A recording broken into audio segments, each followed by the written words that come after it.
حضرت عثمان رضی اللہ تعالیٰ عنہ سے روایت ہے کہ رسول اللہ صلی اللہ علیہ وسلم نے ارشاد فرمایا، جو شخص صبح و شام یہ دعا 3 مرتبہ پڑھے اس سے کوئی چیز نقصان نہ پہنچائے گی۔ تو اس لیے ہمیں چاہیے کہ ہم اس دعا کو روزانہ صبح اور شام 3 مرتبہ پڑھا کریں۔ تو پڑھیں بچوں آپ دعا۔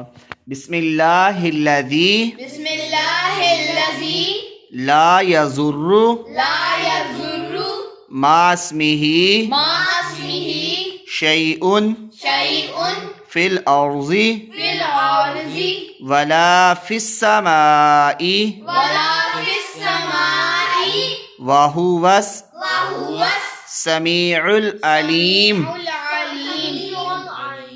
بسم اللہ الذی بسم اللہ الذی لا یضر لا یضر مع اسمہ مع اسمہ شیء شیء فی الارض فی الارض ولا فی السماء ولا فی السماء وہو وہو السمیع العلیم۔ السمیع العلیم۔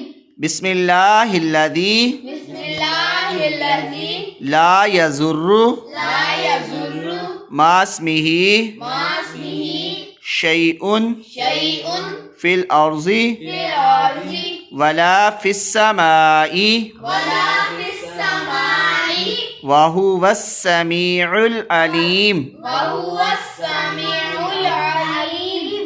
یہ تمام دوست احباب صبح اور شام کو 3 بار ضرور پڑھا کریں، انشاءاللہ ہر قسم کے نقصان پریشانی سے محفوظ ہوں گے۔